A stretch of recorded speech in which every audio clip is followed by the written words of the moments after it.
a little bit of Fleetwood Mac to get you started for a GBFC video. Yes guys, welcome back to another video. Welcome to the George Benson football channel. We have got some talking points today. We've had a lot of videos over the past few days, and I just want to say a massive thank you for all the love and support here on the GBFC channel. You guys are finally hitting the subscribe button. I know I bark on about it like a rabid dog in every single video, but finally there are a higher percentage of people subscribed watching than there are non-subscribed. So let's keep that percentage rising. Subscribe if you're new around here. We've got some Chelsea news today, and two of the stories are not things I'm too happy about, but one of them I'm very excited about. Now, I've got this little belief in my mind that the Bayern Munich versus Chelsea Champions League last 16 tie is not quite as over as some people may think, and I'm going to give you all of my reasons as to why that may be in this video today, and I've got some good ones. But first things first, let's talk about our Spanish winger in the twilight of his Chelsea career.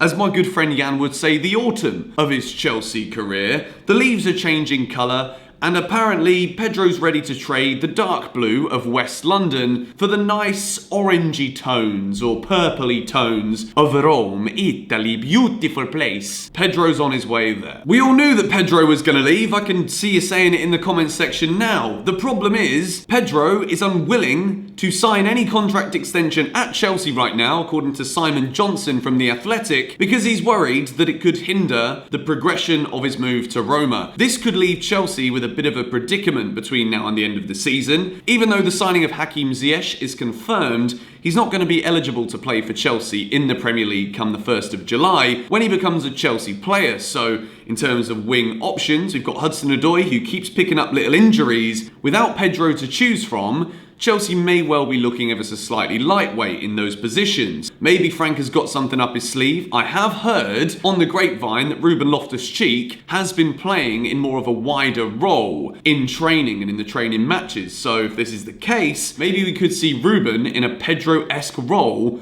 between now and the end of the season. I can't picture it as well as I would like to in my mind, but it's Ruben. Anything is possible. The next story I want to discuss, ever so slightly, is Willian. The geezer still hasn't signed an extension. He still wants a 3-year contract. It's kind of mind-blowing, to be honest. The man's been at Chelsea for a very long time, and I'd have thought by this point, a 2-year deal, if that is what Chelsea have supposedly offered him, I thought that would have been all right for Willian. But I guess at this stage in your career where, again, you're at the wrong end of 20, 30 years old, Willian wants to sign a 3-year contract at a big club. He backs himself. We look at his record when it comes to avoiding injuries, and Willian is one of the best to always be called upon, particularly when you've got players like Pedro who are unwilling to play for Chelsea between now and the end of the season until that move to Roma goes through. Willian, I firmly expect him to sign that extension, but Manchester United supposedly are trying to get Willian in on a free. And if you look at what this business could be, his contract runs out in about 12 days' time. If Manchester United are really adamant they want to get Willian, not only could they push through with that in the next week or so to try and get him when that contract runs down, but if they're persuading Willian to not sign an extension, it would mean that Willian wouldn't be able to feature for Chelsea come the beginning of July. And we all know what that means. It means that Chelsea are weaker again, and Manchester United, obviously trying to sign the player on a free is one thing in terms of capitalisation, but making sure that he can't play for Chelsea between now and the end of the season would also be United capitalising on an opportunity to leave Chelsea lightweight on the wings, therefore strengthening their hopes of hitting the top 4. It's crazy how all these things could work out, not in Chelsea's favour. Speaking of things that in the current state of affairs are not in Chelsea's favour, but a UEFA meeting means that they may well be in Chelsea's favour. Chelsea will be playing Bayern Munich the day after my birthday, which, by the way, is the 6th of August. Just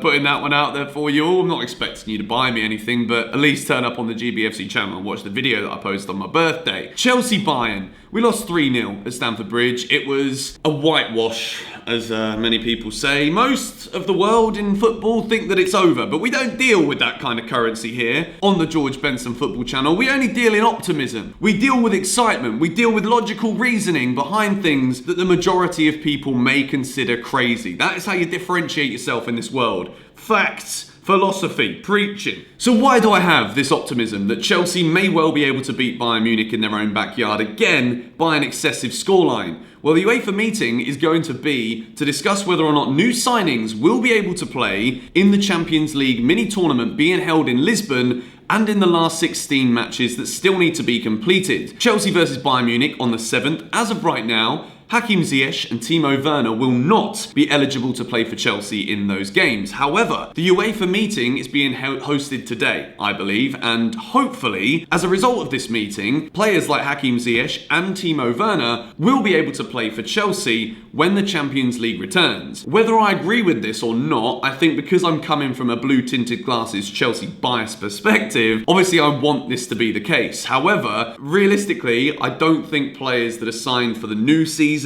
should be able to finish this Champions League. That's just what I believe in terms of right or wrong in this situation. But I don't really care about what's right and what's wrong at this moment in time, because if Chelsea do manage to get both Ziyech and Werner registered for the Champions League last 16 game against Bayern Munich, you think about it, Chelsea don't really have anything to lose in this one. Everybody expects the tie to be completely over already. Bayern Munich are one of the best teams. However, it's only June the 18th and they've already secured the Bundesliga title, meaning all of their matches between now and that game against Chelsea are pretty much worthless to Bayern Munich. So there's nothing to play for, whereas Chelsea have got everything to play for between now and the end of the season, which means that we're going to be playing at an intensity that is likely to be much better and faster than Bayern Munich, because quite frankly, they've had all this time off. They've already secured the Bundesliga title. They're not playing for anything in a competitive sense until that game against Chelsea. So with no one expecting Chelsea to do anything, with Bayern Munich probably thinking the tie's already over, Chelsea can build momentum in the Premier League games and FA Cup games between now and that game in August, early August against Bayern Munich, and then potentially throw Timo Werner and Hakim Ziyech into that mix. We could be looking at a very, very exciting Chelsea team going to Munich, which, with the attacking players that could be available, it could be pretty interesting to see how Chelsea take that momentum of having things to play for in the Premier League into that game against Bayern Munich. I know at this point it's almost impossible for anyone to really buy into Chelsea knocking out Bayern Munich, but I will be that guy, don't you worry. Until it's over, I will sit here and believe, and whether it's blinding and stupid and dumb or not, I don't really care at this point, to be honest, because I believe in this Chelsea team. I know that it's young, I know that Bayern Munich did play us off the park at Stamford Bridge, but you cannot underestimate these little things like the games that Bayern still have to play. It's going to be a training routine for them, whereas Chelsea, the intensity is going to go up and up and up between now and that game against Bayern Munich, because absolutely nothing is set in stone with Chelsea. With all of the players that we're potentially trying to bring in this summer, all of the players know that we're not just playing for the top four. We're not just playing to try and win the FA Cup or to give it a go against Bayern Munich. All of these players are playing because they know that their positions in Chelsea's starting 11, nobody's position is secure next season because of all of the signings Chelsea are making, and with all of the players that potentially could be coming in, everyone's got something to prove. I will update you guys when I hear more about whether or not Werner and Ziyech will be able to play. It's not going to be like something that Chelsea could appeal. It's either a yes they can or a no they can't, and once UEFA have made the decision, I'll let you guys know here on the George Benson football channel. But Timo Werner knows where the goal is against German teams, and if he's available, it could be a very exciting lineup that Chelsea could field in a game where no one expects anything. We've all been there before. Another thing I want to address is that Bayern Munich supposedly have ruled themselves out of signing Kai Havertz this summer. There is still the potential that Bayern Munich could enter the race again for Havertz with a loan deal, which would see him be signed permanently next season, loaned back to Bayer Leverkusen for next season. But Kai Havertz wants to be in the Champions League, and Bayer Leverkusen are still playing to get into the Champions League, and if they don't make it, I don't see him being happy with wanting to go and be loaned back to Leverkusen and sign for Bayern next season. United, they also look as though they're desperate to sign Willian, or maybe even Jack Grealish as well. So the door is opening wider and wider for Chelsea and Kai Havertz. The issue at the moment is that Chelsea aren't willing to pay the 90 million that Bayer Leverkusen wanted. Chelsea were expecting about 70 million at the highest. We've gone in with an early bid just over 50 million supposedly that Bayer Leverkusen have rejected. I don't have confirmation that that's 100% true, but at the moment the valuation that Bayer Leverkusen have and that Chelsea have is the stumbling block as to why this deal couldn't progress. And I think at the end of the day, Havertz knows that so many clubs are going to be after him. It's going to be his decision, really, at the end of the day, as to which one he chooses. Bayer Leverkusen have given in to the fact that their young 20-year-old German will probably be leaving this summer. Chelsea, pull your finger out, give that extra little bit of money. I said it in the collab with Jan. I think that if it is 10 million that's missing, Chelsea should just go all out to make this happen. I think that I hate the phrase generational talent. I think it's overused and I think it is too new age. So just imagine that. Kai Havertz and Timo Werner line up for Chelsea against Bayern Munich on August the 7th and knock them out in their own backyard. I'm just saying these things not to become a meme, but just to speak it into existence. You've heard it here first. Just a little news update video for you guys today. I hope you did enjoy it. If you did, whack a like on the video. Let's see if we can go for 3,500.